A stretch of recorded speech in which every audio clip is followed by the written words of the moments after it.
Selamat datang di acara Jelajah Kuliner episode Cerita Rasa. 欢迎收听美食无国界. Apa kabar para Jika lovers, para Jikers? Semoga sehat sejahtera selalu jiwa dan raga. Sudah menjadi sebuah slogan pembukaan dan semoga menjadi mantra agar teman-teman menjadi benar-benar sehat sejahtera jiwa dan raga. Saya Maria Sukamto, mengajak Anda ke Dapur Maria mengenal lebih lanjut buah markisa yang sedang musim di Taiwan saat ini. Dan pekan lalu telah kita jelajahi markisa yang bisa jadi minuman dan masuk ke masakan. Maka hari ini kita lanjutkan penjelajahan atas markisa. Hari ini kita akan bongkar habis semua kabar simpang siur tentang buah markisa. Buah kecil, wangi, asam manis, ternyata menyimpan banyak cerita, termasuk mitos yang membuat kita ragu memakannya. Jadi, yuk teman-teman Jakers, kita bahas satu persatu. Apakah biji markisa berbahaya? Banyak orang takut makan bijinya karena bentuknya keras, padahal biji markisa boleh dimakan. Kandungan seratnya tinggi, bagus untuk pencernaan. Jadi kalau Anda mau, bisa dikunyah dulu supaya lebih mudah dicerna, atau langsung saja ditelan seperti saya. Tidak ada masalah, saya hidup sampai sekarang. Namun, untuk orang dengan masalah pencernaan yang sensitif, mungkin sebaiknya jangan makan terlalu banyak biji markisa sekaligus. Benarkah markisa membuat kita alergi? Sebenarnya alergi markisa itu jarang terjadi. Tapi memang ada sebagian orang yang sensitif terhadap buah tropis tertentu, termasuk buah markisa. Jadi, kalau Anda mempunyai riwayat alergi terhadap lateks misalnya, maka sebaiknya hati-hati karena ada kemungkinan reaksi silang akan terjadi. Gejalanya biasanya berupa gatal-gatal, atau kita akan muncul bintik-bintik, atau bibir bengkak. Jadi, kalau muncul reaksi seperti ini, segera hentikan konsumsi dan kita cek ke dokter. Tapi untuk kebanyakan orang, markisa aman dimakan dalam jumlah wajar. Maka sejauh ini dalam berita-berita media di Taiwan, saya masih belum melihat adanya berita orang yang alergi akibat markisa. Kenapa orang takut makan markisa saat flu? Nah, ini juga sering saya dengar. Katanya markisa bisa membuat flu tambah parah karena terlalu asam. Sebenarnya, markisa kaya vitamin C yang malah bagus untuk meningkatkan daya tahan tubuh. Bahkan ada orang yang saat sedang flu mengonsumsi banyak vitamin C. Ya, memang benar, asam dari markisa lumayan kuat. Jadi kalau tenggorokan sedang meradang atau ada luka di tenggorokan, mungkin akan terasa perih ketika kita makan markisa. Tetapi kalau flu, biasanya tidak ada sakit tenggorokan yang berat, markisa tetap aman karena itu adalah buah dan ada vitamin C-nya, bukan? Malah bisa membantu tubuh untuk pulih lebih cepat. Nah, seperti di pekan lalu saya pernah mengatakan, yaitu simpan markisa di kulkas dalam kantong plastik bisa tahan 3-5 hari, atau kita keluarkan dagingnya lalu kita bekukan. Bisa lama sekali kita simpan. Dan kulitnya sudah mengeriput, tidak mengapa.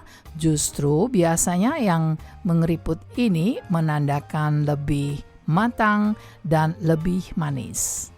Dan jangan lupa perhatikan asupan. Jadi kalau ada masalah ginjal, mungkin harus diperhatikan karena markisa tinggi kalium. Harus tanya kepada dokter Anda. Maka, apa kesimpulannya? Markisa itu aman, penuh manfaat, dan mitos-mitos tadi jangan membuat Anda takut untuk menikmati markisa. Nah, teman-teman Jikers, kalau Anda punya cerita, pengalaman unik, atau mitos lain tentang markisa yang pernah Anda dengar atau Anda alami sendiri, jangan lupa berbagi dengan saya, kirimkan ke rtisi@rti.org.tw atau meninggalkan pesan di laman Facebook saya, Maria Sukamto. Nah, teman-teman, kalau sudah berada di dapur Maria, tentu akan sayang kalau tidak membuat masakan. Yuk kita berkreasi dengan buah markisa. Kita membuat ayam saus markisa pedas. Bayangkan teman-teman, ayam goreng tepung yang renyah. Lalu kita siram dengan saus yang ada markisanya dan pedas lagi. Rasanya bagaimana? Segar, pedas, manis, asam, semua dalam satu gigitan. Yuk, bagaimana cara membuat sausnya? Kita tumis bawang putih cincang, masukkan sedikit cabai rawit iris. Wow, sudah kepanasan. Bukan kepanasan, kepedesan rasanya ya. Lalu kita tambahkan markisa. Daging dan biji semua boleh masuk, tapi kulitnya jangan ya. Kita beri sedikit kecap ikan dan madu, lalu masak sebentar saja sampai agak mengental. Lalu bagaimana kita siram ke ayam goreng panas tadi. Ini rasanya akan membuat kita meledak, lupa daratan. Cocok sekali buat kita yang suka kuliner pedas-pedas dan kita menikmati rasa markisa dengan ayam goreng yang crispy. Nah, kalau ada ayam goreng, mengapa tidak kita membuat salada udang markisa? Kita rebus udangnya, lalu sediakan sayur selada, tomat cherry atau tomat besar-besar yang merah, lalu saus dressing markisa yang tadi kita buat, atau kita buat sebentar lagi sesuai dengan udangnya. Jadi yang lebih biasa adalah markisa segar, lalu kita campur dengan perasan air jeruk nipis, sedikit madu atau sedikit gula, lalu minyak zaitun, garam dan merica. Itu saja kita campur, tidak perlu dimasak. Kita kocok, lalu kita campurkan dengan udang yang sudah matang dan sayuran salada segar yang sudah dicuci bersih dan kita keringkan dari airnya. Asam manis markisa akan membuat udang semakin juicy dan saladanya super fresh.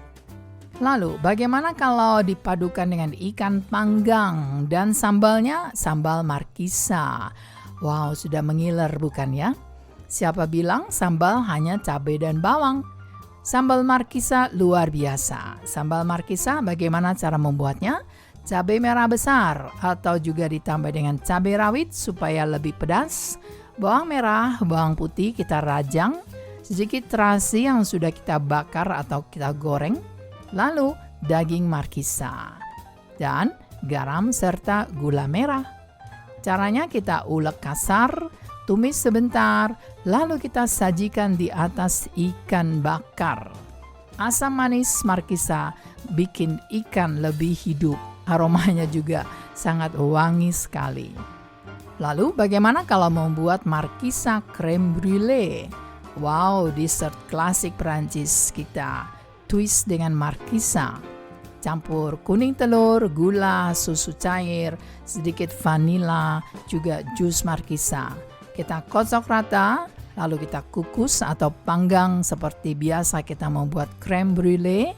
Lalu taburi gula di atasnya dan kita bakar sampai membentuk karamel.